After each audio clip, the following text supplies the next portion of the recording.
remnants of that still exist within Microsoft's endless begging for you to just keep using Internet Explorer. Or now, have you tried Edge? Come on, please try the Edge.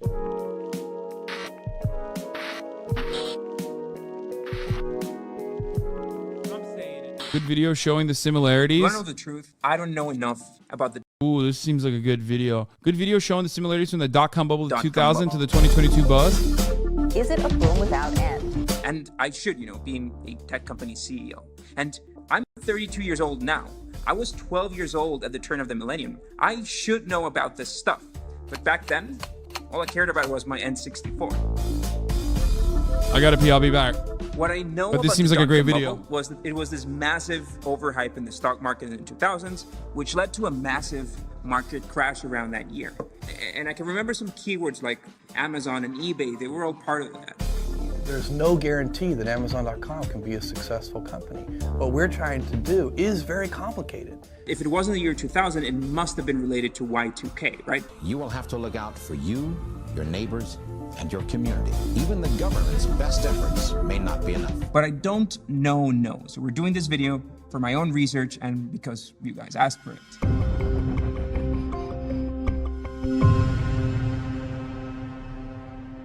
To truly get a grip on what happened, we kind of need to draw a timeline that starts in the early 90s. And the first key moment in that timeline is the release of a web browser called Mosaic. It was released in January 1993, and it was key to making the internet popular. Mind you, the internet existed before then. The internet as a network of interconnected computers, it existed. And other browsers like World Wide Web or Viola, www, they existed before then, but it was Mosaic that helped bring wide access to the web. It was developed by the National Center for Supercomputer Applications, and the credit on that goes for two developers, Eric Bina and Mark Andreessen. Yes, that Mark Andreessen. They both later went on to found Netscape and released the Netscape Navigator in December 94. Mark Andreessen is, of course, one of the co-founders of Andreessen Horowitz, one of the most important venture capital firms today, a firm that has invested in Skype and Twitter and Facebook and Groupon, Zynga, BuzzFeed, Medium, Figma.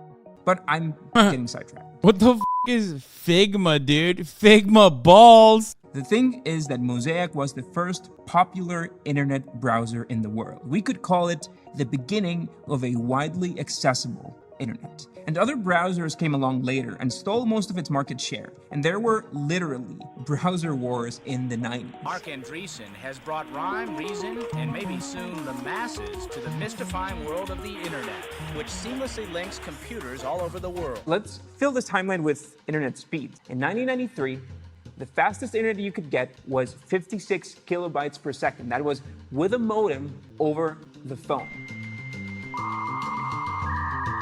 Now, for you younglings watching, this sound was the sound of the future. That's the sound of your computer God connecting to the damn. internet, accessing the web through your phone. That's until somebody at your household. Yo, I'm so old. I know, like, I've seen that shit, dude. kind of I've picks up seen the some of handset those graphics, At brother. all. But take a look at this. Even at the turn of the millennium, the fastest internet that you could get was 256K.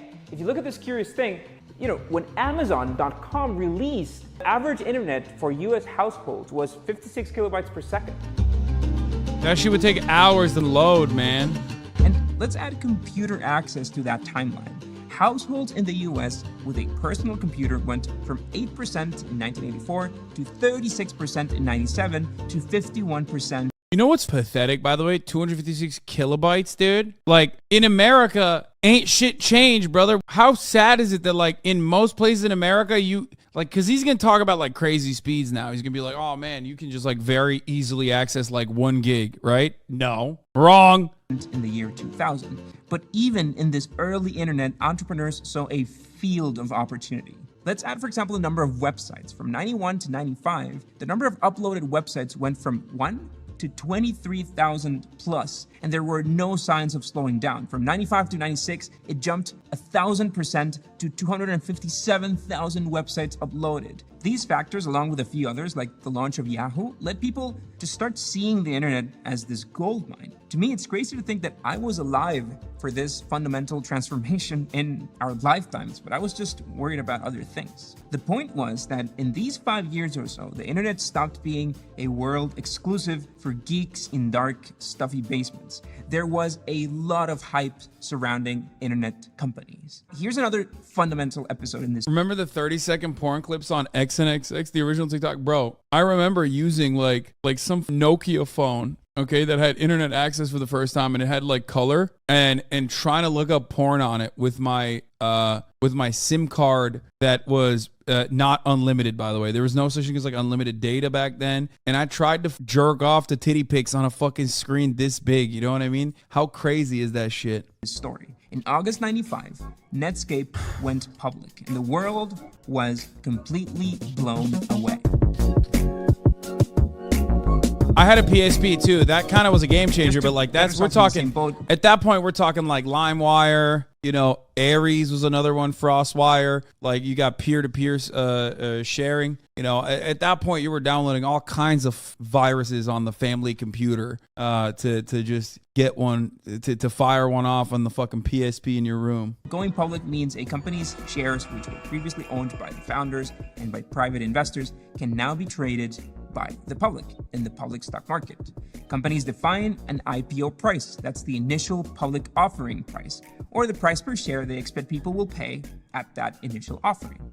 And the point was that Netscape went public at $28 per share.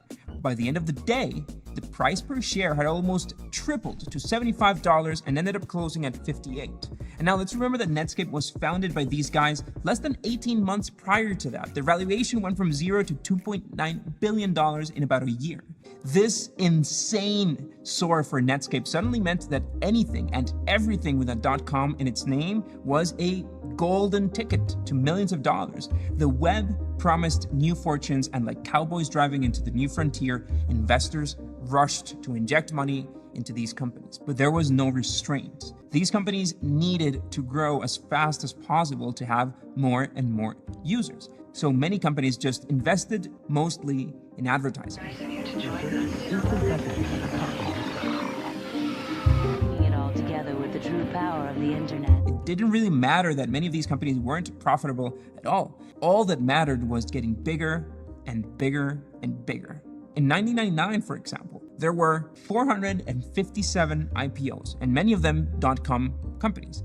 And those IPOs were very successful that year. Just to give you a reference, in 96, IPOs yielded an average of 17% in their first day returns. This percentage increased to 58% for non-internet companies in 99. But for .coms, the returns were a stunning 89%. 117 .com companies doubled their price in the first day of trading. In total, from 95 to 2001, 439 .com companies raised $34 billion in capital. This got mixed up with a bunch of other variables. In the late 90s, US's interest rates were at their lowest since the 70s. The government had lowered tax rates on capital gains from 28% to 20%. This meant that investing in bonds, for example, was boring. And if banking was boring, then the bond department at the bank was straight up comatose. On the contrary, investors were now motivated to favor low to no. I mean, dude, this alongside Glass-Steagall, I mean, how could anything go wrong, you know? Burn, baby, burn. No dividend-paying stocks over those that paid considerable dividends. For reference on that, a company may decide to pay dividends to its shareholders if it has leftover profits, if the revenue exceeds its expenses, right? So dividends are distributed equally and usually range from a few cents to a few dollars per share. A couple of key headline numbers. Revenue, 89 billion, just under. For investors, however, it was just better tax-wise to invest in stocks that gained a lot of value on paper on the stock market and that didn't necessarily pay dividends.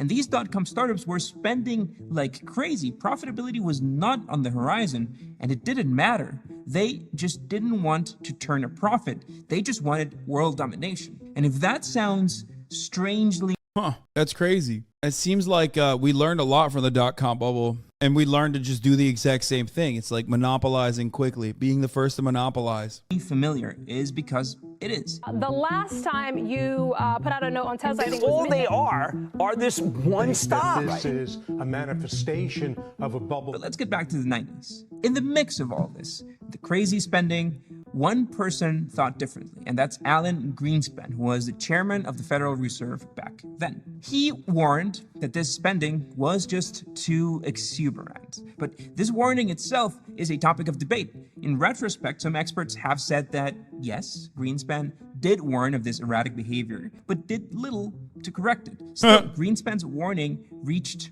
deaf ears. If you go back then, what you'd see would be an illusion, high hopes, and lots of partying. They don't say let's party like it's 1999 for no reason. And a lot of it was fueled by an endless loop of hype. Hearsay spread like a virus, motivating more and more investors to get into the mix, amateurs and professionals alike. Think of it as a toxic positivity that would vastly damage the economy. And once again, this sounds too familiar.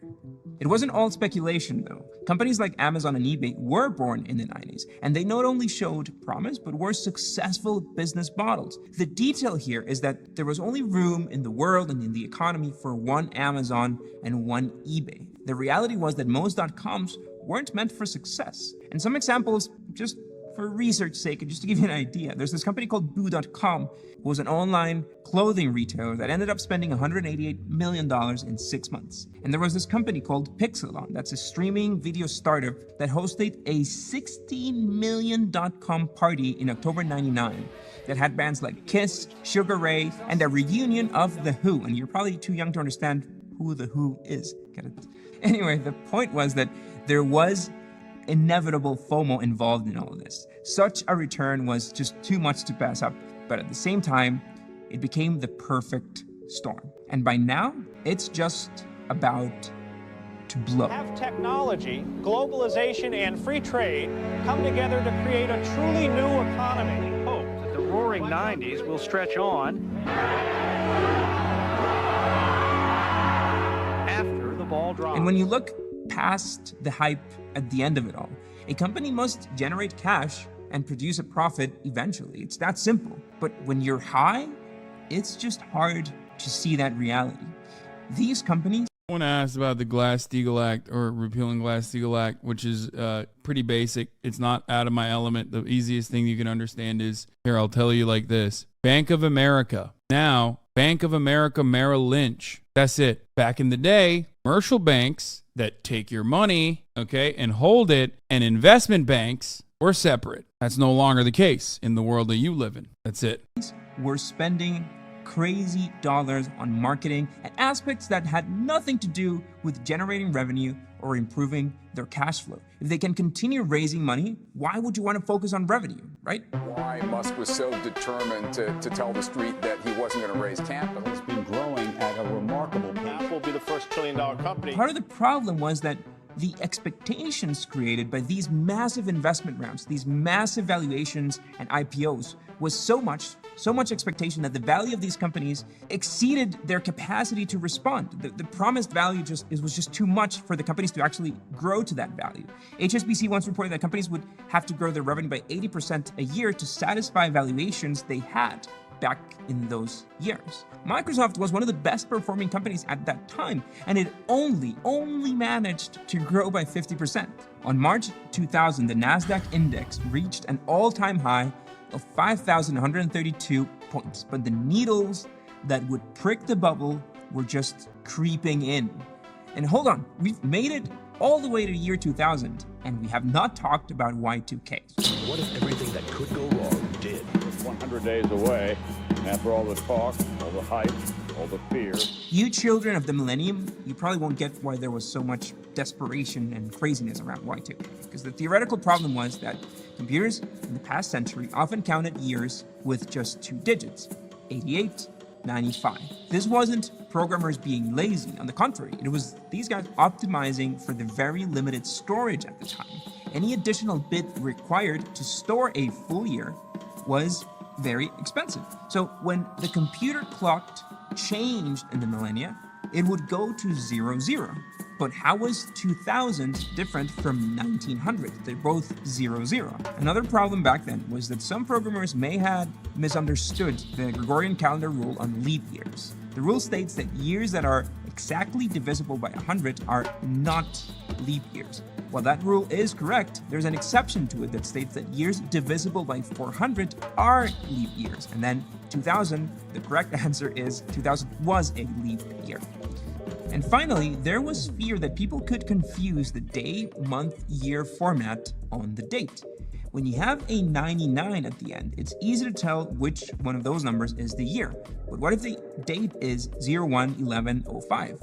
Which is which? This, by the way, would be much simpler if everyone just adhered to the very logical day, month, year. I will stand by this. I'm sorry to state this. This is the one thing America got right. Everything else, not using the metric system, gigantic L, not using centigrade, gigantic L. This is the one thing America got right and the rest of the fucking world got wrong. Straight up. And I say this as someone who comes from the date, month, year, like day, month, year system. It makes so much more sense. I have not lost it. I'm so right. Year rather than just mixing them up pointlessly. But anyway, there was fear. There was widespread fear that the world would. Everybody knows what the year is. So the increments smallest to largest is stupid. Everybody already knows what year it fucking is for the most part. You look at that last, it's like, I see it as like a folder. Month is the larger folder and the day within that month should come afterwards. That's how I think about it. Straight up. It's the one thing that America got right. It doesn't make sense, but it makes sense in my brain. And I say that as someone who quite literally started with day, month, year. I think what month it is needs to come before the day. Straight up. Would collapse. Literally trigger the end of the world. Power, water, telecommunication. Tomorrow, what happens to you and the computers in your home and business? The answer is not in you. Your bank accounts could be locked because technically, for their computer, you weren't born yet.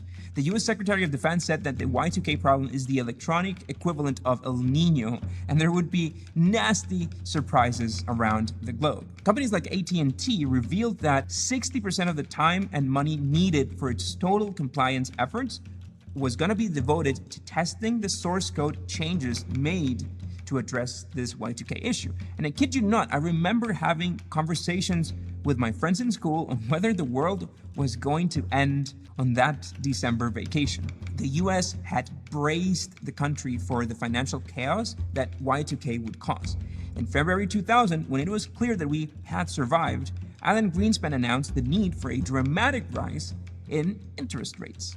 As soon as he mentioned that increment in interest, speculation grew rampant, as it was really unclear how the higher borrowing costs and the increased rates would affect these inflated dot-com stocks. It lost a quarter of its value in just 1 week. Some have lost up to half their value already. And then came another big hit. Just 3 days after the Nasdaq had hit an all-time high, Japan announced that it had entered into a recession. From October to December of '99, the Asian country had seen the third largest quarterly decline since World War II.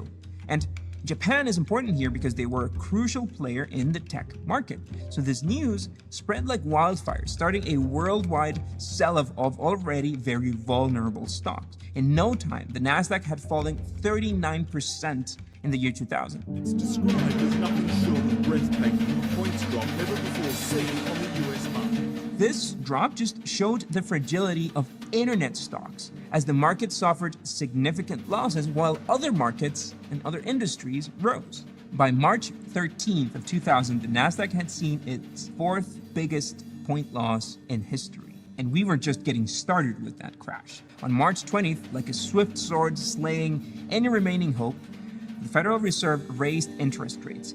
But add another punch to the market. Microsoft was facing an antitrust lawsuit by the US government, just like the one Facebook is facing right now. Go watch that video. At the time, Microsoft was said to have created a monopoly using the legal and technical restrictions it put on the ability. Oh, how time has changed. Of PC manufacturers and users to uninstall their browser Internet Explorer and to use other programs. I think it's fucking hilarious that like Microsoft still, like remnants of that still exist within Microsoft's endless begging for you to just keep using Internet Explorer. Or now, have you tried Edge? Come on, please try the Edge. Please, dude, please try Edge. Please, I know you want to make your default browser Google Chrome, but have you thought about Microsoft Edge? Oh my God, I'm gonna kill myself, dude. Please try Edge, dude. I'm fucking edging, man.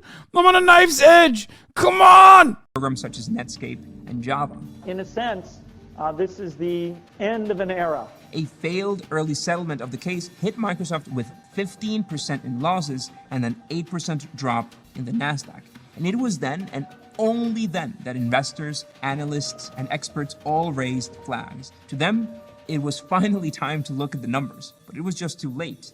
There simply was no more money. All the hype was gone. All those promises of overnight millionaires disappeared when hit after hit reminded the world that a bubble might be a perfect sphere, but can also burst very easily. The stock market plummeted, triggering frantic selling. The year 2000 turned into a roller coaster. Tech companies were failing and failing fast. By November of that year, they had lost $1.75 trillion in value. In that year alone, 22,000 people had lost their jobs in the dot-com world. All those overvalued dot-com companies lost 75% of their value in a matter of months. The company announced today it's laying off 518 people. Unfortunately, 2001 was not a kind year. Several major accounting scandals like Enron only helped in worsening the crisis. By October 2002, NASDAQ had lost 78% of its peak value and returned to 1,114 points, which were 1995 levels. 5 years of hype, speculation, advertising, and dreams just disappeared in 14 months. And the consequences are still present, for better or for worse. The dot-com bubble dried up into a desert. The species that relied on outside money was dying, starved on their food. Investors became more cautious, and many promising companies just ceased to exist. It's a question now being debated in classrooms, in boardrooms, and here on Wall Street. But some survived, of course, with names that you might remember, like Microsoft, and Google, and Amazon, and Apple. In fact, those that survived saw that in these harsh conditions, they had an advantage. Real estate was cheap, labor was plenty, and even less expensive than before, and the competition suddenly became limited. George Bush saw all this and was like, yeah, I'm going to have to do a 9/11 now. Just a little bit of a 9/11. 9/11, September 11. And that's not to say that they weren't immune to this crisis. Their stocks did plummet. Amazon, for example, went from $107 to $7. Apple went from $5 to under $1. And some might say that they survived the crisis so they could be examples, and they are. First of all, they had a solid business model, and they had brilliant people at the help. We're not saying others were dumb, by the way, but focusing on these companies doesn't answer questions such as what happened and who won. You mean 11/9? Oh yeah. Oh, sorry. Yeah. Classic. I'm sorry. How could I have forgotten? 11/9. Oh wait, we don't know. Oh, it's not 11/9. It's 9/11. That's so funny. That's interesting. Was to blame. Analyst Quinn Mills wrote on Harvard Business Review that we shouldn't blame the dot-com companies themselves. In fact, it's the total opposite.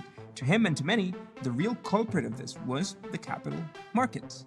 In his words, venture capitalists bear a marked responsibility for the dot-com disaster, as do investment banks and brokerage houses that hyped these dot-com shares. Just as the capital markets helped in injecting cash into this growing world, they also mishandled it, fueled by greed and desire to expand and grasp everybody in their hand. Europeans be like, 11/9, you mean? Right? 11/9, you mean? The 11th of September in 2001, at the top of the hour, there was a 60-second ad break, right? Yes, that's right. A second ad break has hit the Twitch watchers of the Hasan Abi broadcast.